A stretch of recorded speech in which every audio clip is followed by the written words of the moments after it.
Өңірге іс сапарымен келген Нұр Отан партиясы төрағасының бірінші орынбасары Мұхтар Құл-Мұхаммед жетекші партияның облыстағы бөлімдері, бастауыш ұйымдары басшыларымен, Жас Отан жастар қанаты мүшелерімен, ақсақалдармен, зиялы қауым өкілдерімен кездесті. Партияның аймақтағы атқарған жұмыстары есебін тыңдаған Мұхтар Құл-Мұхаммед нақты тапсырмаларды айқындап берді.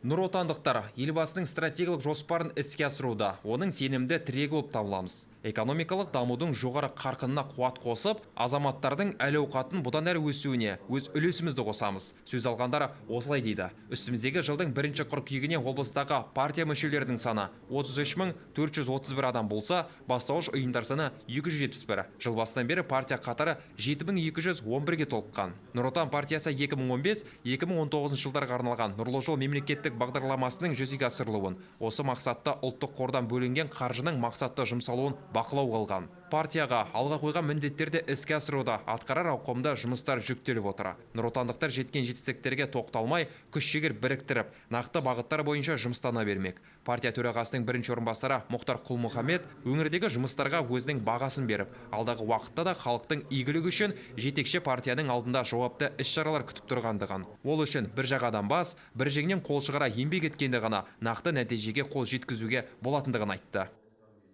Сіздер елбасының графигіне қараңыздаршы. Қай облысқа келсе де, сол жердегі интеллигенцияның өкілдерімен бас қосып отырады. Тіпті қолы тимей жатқан кездерде облыстағы адамдардың өзін бұлай республикаға шақырып, олармен кездесіп отырады.